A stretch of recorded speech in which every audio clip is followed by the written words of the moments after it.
My name is Caroline Hayes and I'm 31 years old.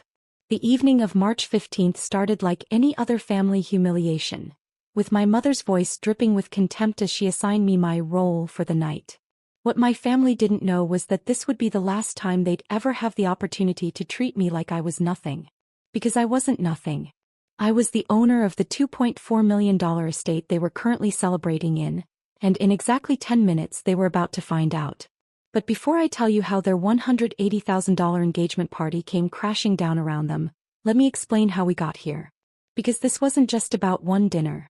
This was about 31 years of being treated like the family mistake, the disappointment, the one who just didn't measure up to my perfect sister Victoria. Growing up, our family operated on a simple principle. Victoria was the sun, and I was supposed to orbit gratefully in her shadow. She was 2 years younger than me, but you'd never know it from the way my parents treated her like she'd invented success itself. When Victoria got into college, my parents threw a party for 200 people at the country club. They bought her a brand new BMW as a congratulations gift and paid her entire tuition, $240,000 for 4 years at a private university. When I got into college with a full academic scholarship, my father said, "Well, at least you won't cost us anything." There was no party, no car. My mother actually told relatives I chose a state school because I wasn't ambitious enough for anything better. The fact that I'd earned a full ride didn't matter to them. When Victoria got her first job as a marketing coordinator making $45,000 a year, my parents acted like she'd been appointed CEO of Fortune 500 company. My mother called everyone in our extended family. My father took her to dinner at the most expensive restaurant in the city. When I got my first job as a financial analyst making $68,000, my mother said, "That's nice, dear," and changed the subject to talk about Victoria's incredible career trajectory. The pattern repeated itself over and over. Victoria bought a condo with my parents' help. They gave her $150,000 for the down payment. I bought my first property entirely on my own at 24, and my father's only comment was, "Must be nice to have money to waste on real estate." He had no idea that property was a small apartment building I'd purchased as an investment, or that I'd already started building what would become a multi-million-dollar real estate portfolio. They never asked about my life. Never asked what I did for work beyond that first job. Never asked if I was happy, if I needed anything, if I had dreams or goals or achievements worth celebrating. To them, I was just Caroline, the older sister who existed to make Victoria look better by comparison. What my family didn't know, what they never bothered to ask about, was that I had a talent for real estate investment that bordered on intuitive. While Victoria was spending my parents' money on designer handbags and weekend trips, I was learning everything I could about property markets, investment strategies, and wealth building. My first investment property purchased at 24 had been a small apartment building in an up-and-coming neighborhood. I'd saved every penny from my analyst job, worked weekends doing freelance financial consulting, and barely slept for 2 years to make it happen.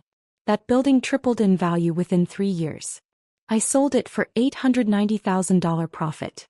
I took that profit and bought 3 more properties. Then 6. Then 12. By the time I was 28, I owned a portfolio worth $8.2 million. I'd quit my analyst job and now worked as a private real estate consultant for high-net-worth clients, managing investments that my parents couldn't even conceptualize. But I never told them. Why would I? They'd never asked. They'd never cared. And honestly, some part of me enjoyed knowing that they completely underestimated me. While they pitted me for being just a financial analyst, a job I'd left 3 years ago, I was quietly building an empire. The Rosewood Estate had been my most recent acquisition. 5 months ago, I'd purchased the historic property for $2.4 million cash. It was a stunning 1920s mansion with manicured gardens, a ballroom, and enough prestige to make it the most sought-after event venue in the city. The previous owners had run it as a venue for years, and I'd kept the excellent management team in place, including Marcus, the estate manager who'd worked there for 15 years. When Victoria announced her engagement to Bradley, our investment banker whose most interesting quality was his family's money, I knew exactly what my parents would do. They'd want to throw the most extravagant engagement party possible. My mother started calling venues immediately, complaining loudly at family dinners about how impossible it was to find anything suitable for someone of Victoria's caliber. The Rosewood estate would be perfect, my mother sighed one Sunday dinner, but they're booked solid for the next year. I've called 14 times. I'd smiled into my wine glass. The Rosewood estate wasn't booked. I'd deliberately kept March 15th open. I wanted to see exactly how far my family would go. 2 weeks later, my mother called me, barely able to contain her excitement. Caroline, you won't believe it. The Rosewood estate had a cancellation. We got the date for Victoria's engagement party. What she didn't know was that I'd had Marcus call her back and offer the cancelled slot. I'd also instructed him not to mention ownership, just to handle everything professionally and accept their deposit.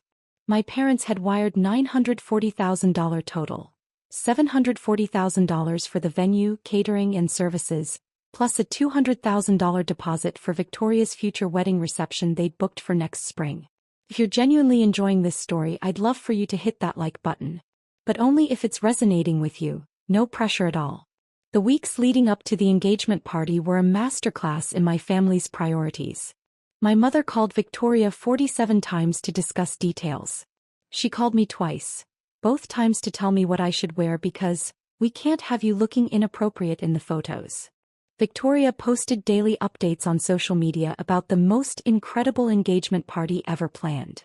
She shared photos of her custom Vera Wang dress, $8,500, the designer invitations, $3,200 for 100 invitations, and the elaborate floral arrangements my mother had ordered, $22,000. Not once did she mention me. 1 week before the party, we had a family planning dinner at my parents' house. I was invited, but only because my mother said it would look bad if I wasn't there. Now, Caroline, my mother began, using that tone she reserved for when she was about to say something cruel while pretending it was practical, we need to discuss your role at the party. My role? I asked calmly. Yes. We've worked very hard to make this perfect for Victoria. We can't have any disruptions. My father cleared his throat. What your mother means is that this is Victoria's night. We need you to understand that and behave accordingly. Accordingly, I repeated. Victoria was scrolling through her phone, not even bothering to look up. Just don't be weird, Caroline. Don't talk about yourself. Don't try to get attention. This isn't about you. My mother nodded enthusiastically. Exactly. In fact, we've arranged for you to help with some of the coordination. Make yourself useful. The catering staff might need assistance and... You want me to work at my sister's engagement party, I said flatly. Not work, my mother corrected. Help. It's what family does. Besides, you're not exactly bringing a date or contributing financially, so the least you can do is pitch in. The assumption that I hadn't contributed financially almost made me laugh. I owned the venue. I was technically paying myself to host their party. But I just smiled and said, of course. Whatever Victoria needs. Victoria finally looked up from her phone. Actually, I don't want her in the photos anyway. He always looks so, I don't know, tired, stressed. It brings down the aesthetic. My father actually nodded in agreement. Victoria's right. Caroline, perhaps it's best if you stay behind the scenes. You understand. I understood perfectly. I understood that in 10 days, they were going to regret every single word of this conversation. March 15th arrived with perfect weather. A clear spring evening that made the Rosewood estate look like something out of a fairy tale. I dressed carefully in a simple but elegant navy dress.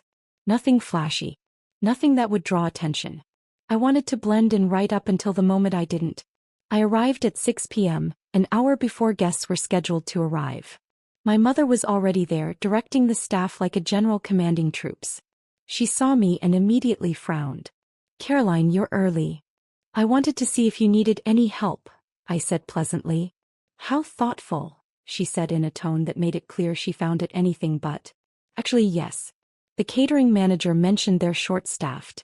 Perhaps you could assist in the kitchen? In the kitchen, I repeated. Just for the beginning. Once things get started you can, well, we'll see. She waved her hand dismissively and walked away, already pulling out her phone to take more photos of the elaborate setup. I went to the kitchen where the catering staff was indeed busy preparing for 72 guests. The head chef, a woman named Maria whom I'd worked with on 3 previous events at the estate, saw me and immediately looked confused. Ms. Hayes? Is everything all right? Do you need something changed? Everything's perfect, Maria, I said quietly. I'm just going to observe for a bit. My family doesn't know I own the estate yet. Understanding dawned on her face, followed by something that looked like anticipation. I see. Should I? Just treat me like any other guest. For now. Guests started arriving at 7 p.m. I watched from the kitchen window as my extended family filed in, all dressed in their finest. Aunts, uncles, cousins, 72 people total, all there to celebrate Victoria and Bradley's engagement. Victoria arrived at 7:15 in a dramatic entrance, wearing her Vera Wang dress and practically glowing with self-satisfaction. Bradley was beside her in an expensive suit, looking every bit the successful banker. My parents flanked them like proud peacocks, accepting congratulations as if they'd personally achieved something remarkable. At 7:30 my mother came to the kitchen. Caroline, the guests are all here. You should stay in here for dinner. I'm sorry, I said, though I'd heard her perfectly. It's just, the seating is very carefully arranged. We don't have a place for you at the main tables and it would disrupt everything to rearrange now. You can eat here with the staff. I'm sure they won't mind. One of the sous chefs actually dropped a spoon. You want me to eat in the kitchen, I said, my voice carefully neutral. It's not personal, Caroline. It's just logistics. You understand. My mother was already turning away as if the matter was settled. Mom, I said, and something in my tone made her turn back. You want me to eat in the kitchen at my sister's engagement party? Oh, don't be dramatic. It's just dinner. Besides, you're not exactly contributing to the celebration, are you? No gift, no date, no real reason to be featured. The dining room is for family who actually matter in Victoria's life. The words hung in the air. The entire kitchen staff had gone silent. Family who actually matter, I repeated. You know what I mean. Victoria's close family. The people who've invested in her future. Now, I need to get back to our guests. She swept out of the kitchen without another glance. I stood there for a moment looking at the shocked faces of the catering staff. Maria stepped closer, her voice low. Miss Hayes, I'm so sorry. We had no idea she would. It's fine, I said calmly. Actually, it's perfect. Maria, could you prepare me a plate? I'll eat here just like my mother wants.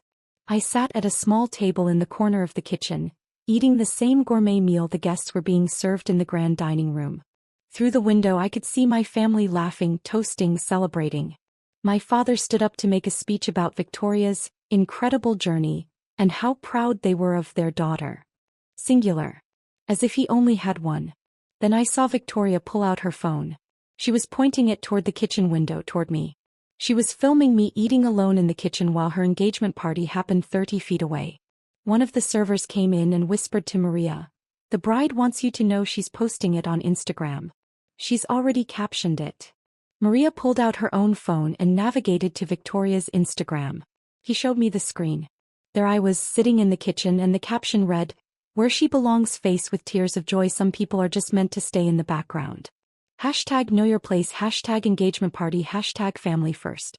The post already had 43 likes and comments from relatives. OMG Victoria, you're savage. Face with tears of joy. Poor Caroline L. This is hilarious. Your sister must be so embarrassed. I looked at that post for exactly 5 seconds. Then I smiled.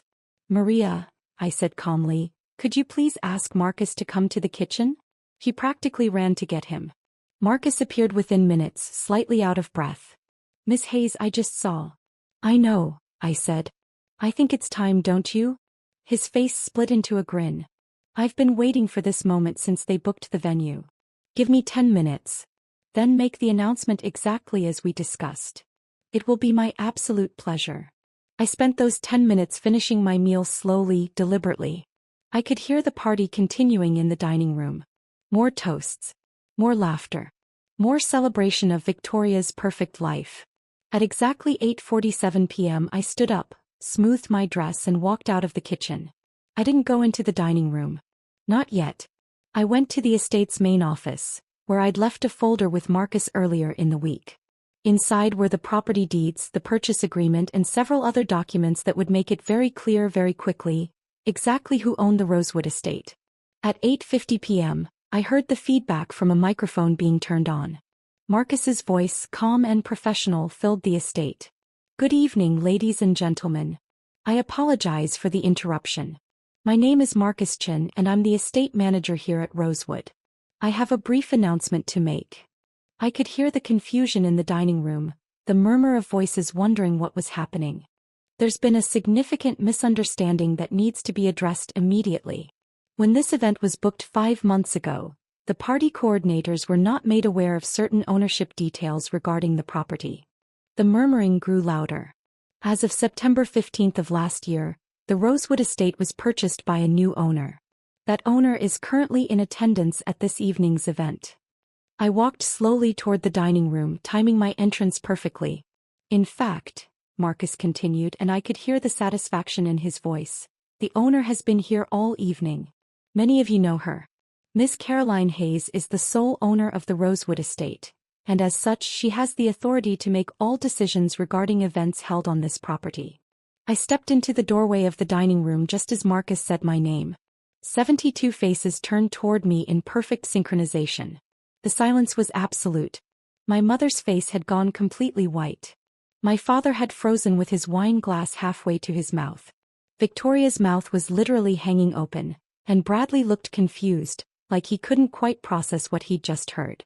Marcus continued, "Ms. Hayes has reviewed the events of this evening and has made a decision regarding the remainder of tonight's celebration, as well as future events booked at this venue.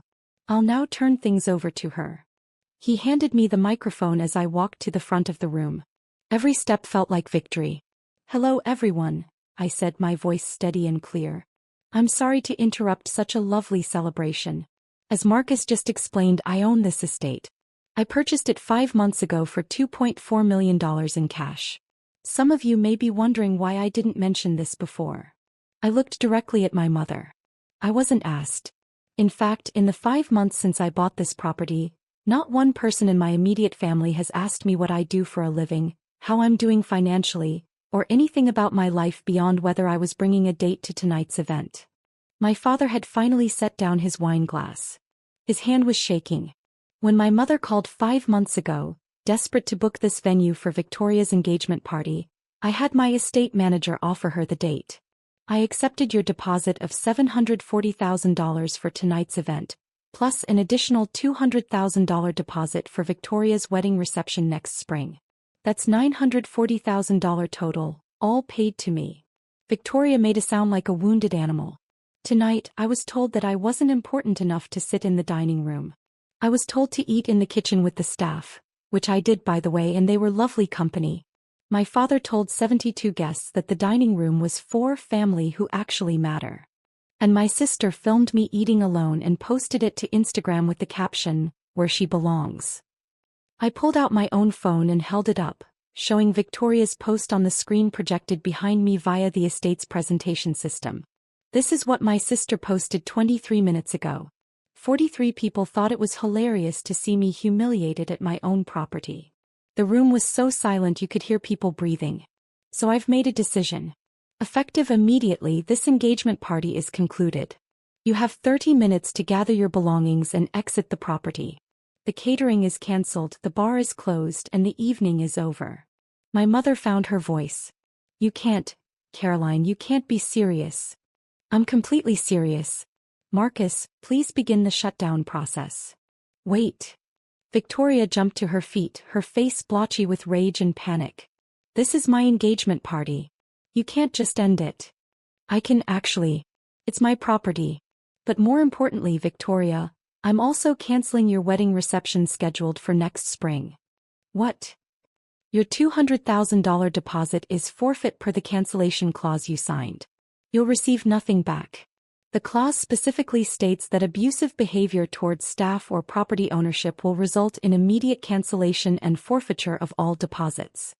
My father stood up, his face turning red. "This is insane. We're your family." "No," I said quietly. "Family doesn't banish someone to eat in the kitchen.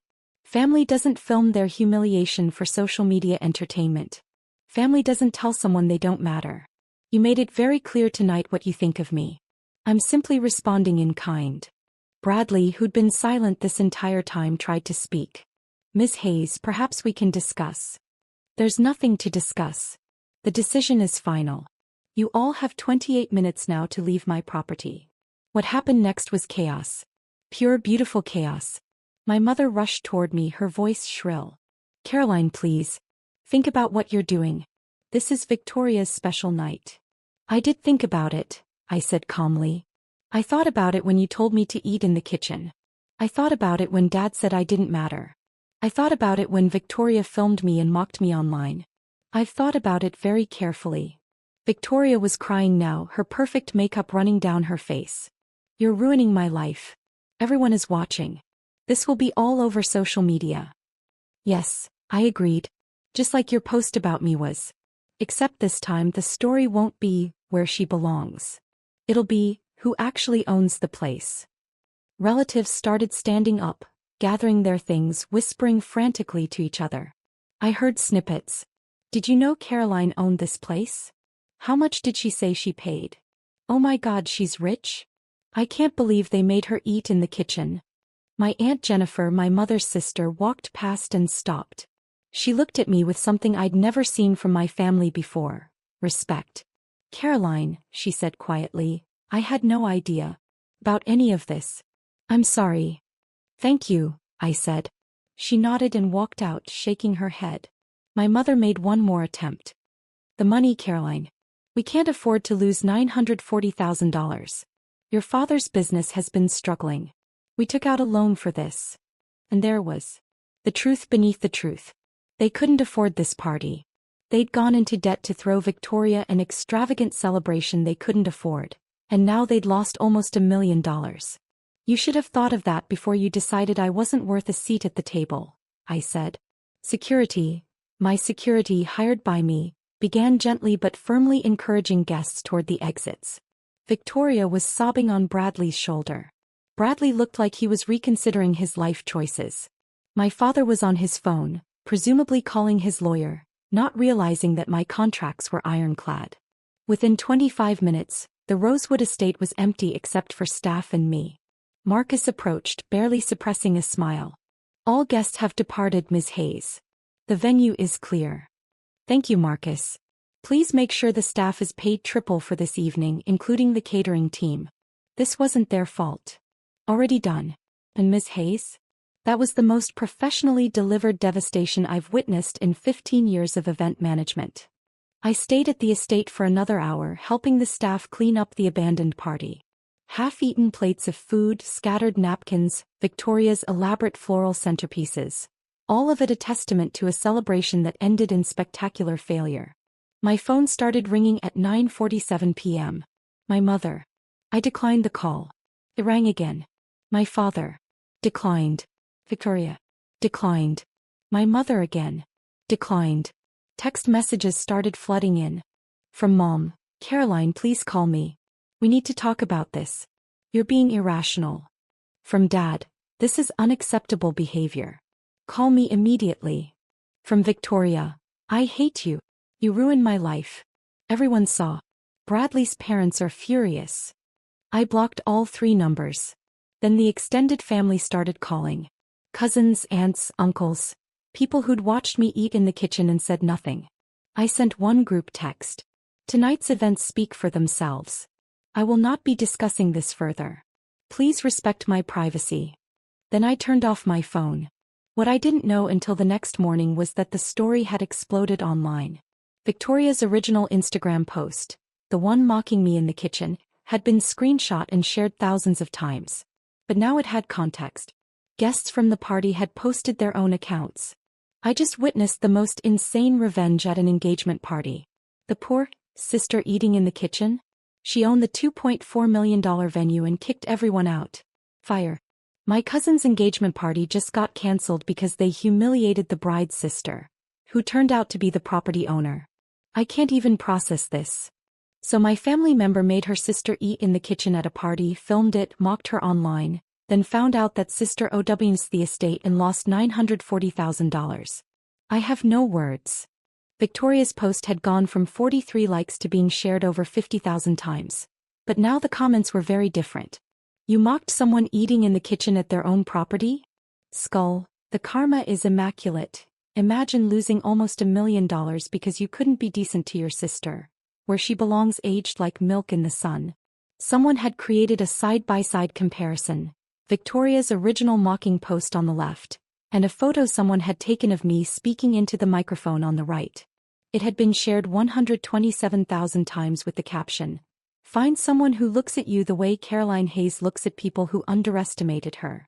I didn't hear from my immediate family for 3 weeks. Radio silence. No calls, no texts, no emails. It was the most peaceful 3 weeks I'd had in years. Then on April 7th my doorbell rang at 8 a.m. I opened it to find my mother standing there, looking like she'd aged 10 years in 3 weeks. "Caroline, we need to talk." "No, we don't. Please. Just 5 minutes." I'm asking." Against my better judgment I let her in. She sat on my couch, looking around my penthouse apartment like she was seeing it for the first time. Which she was, since she'd never visited me here in the 3 years I'd owned it. "This is very nice," she said weakly. "Thank you. Caroline, I came to apologize." "Okay. And to ask if there's any way we can get the deposit back. Your father's business is in serious trouble. We're going to lose the house. We've already canceled Victoria's wedding because we can't afford." "Stop." She stopped. "You came here to apologize, but really you came here to ask for money. Just like always. Except this time, you actually have to acknowledge that I have money to ask for. That's not, yes, we need help, but I am sorry. We were wrong." "What specifically were you wrong about?" She blinked. "What? Tell me specifically what you did wrong." "Not we were wrong. What did you do wrong?" She struggled visibly. I shouldn't have made you eat in the kitchen. And I shouldn't have said those things about family that matters. And I don't. You spent 31 years treating me like I was worthless. You paid for Victoria's entire life while telling me I wasn't worth investing in. You never asked about my career, my life, my achievements. You never once considered that I might be successful. And when given the opportunity at Victoria's party, you chose to humiliate me publicly rather than treat me with basic human dignity." Tears were running down her face now. I know all of that. And I'm sorry. I'm so sorry. Are you sorry for what you did, or are you sorry you lost $940,000? She didn't answer. He didn't have to. We both knew. "You need to leave," I said quietly. "Caroline, please. You need to leave my home. Now." He left crying. I closed the door and felt nothing. No satisfaction. No anger. Just a profound sense of finality. It's been 6 months since Victoria's engagement party ended in spectacular fashion. I haven't spoken to my parents or Victoria since my mother's visit. They've tried calling from different numbers, sending letters, even showing up at my office once. Security escorted them out. According to my Aunt Jennifer, the only family member I've maintained contact with, my parents did lose their house. They're living in a small apartment now, both working jobs they hate to pay off the debt they accumulated trying to impress people with Victoria's life events. Victoria and Bradley postponed their wedding indefinitely. Apparently, the viral story of the engagement party made Bradley's parents concerned about the family dynamics, and they've been pressuring him to reconsider the marriage. Victoria blames me for potentially losing her fiancé, which is ironic considering she's the one who filmed me and posted it to social media. As for me, I'm thriving. My real estate portfolio is now worth $12.3 million. I've expanded into commercial properties and just closed on a small hotel downtown. The Rosewood estate is booked solid for the next 18 months with clients who specifically requested to work with me after hearing the story. I've also built something my biological family never gave me. A real family. Marcus and his wife have become close friends. Maria, the catering chef, and I have started a side business doing pop-up dinner events. My Aunt Jennifer and I have coffee every week, and she's introduced me to cousins I barely knew growing up. People who actually care about who I am, not what I can do for them. I don't regret what I did at Victoria's engagement party. Not for a second. Some people think I was too harsh. They say family deserves second chances, that I should forgive and move on. But here's what I learned. Family isn't about blood. It's about respect, love, and treating people like they matter. My biological family failed that test for 31 years. I gave them countless chances to see me, to value me, to treat me with basic dignity. They chose not to. The moment they made me eat in the kitchen at my own property, they made their choice. I simply honored it. I'm Caroline Hayes. I'm 31 years old. I own a multi-million-dollar real estate empire. And I haven't been in a kitchen I didn't want to be in for 6 months. And you know what? I've never been happier. If this story resonated with you, drop a comment and let me know where you're watching from. Sometimes the best revenge isn't getting even. It's becoming so successful that the people who dismissed you become irrelevant to your happiness.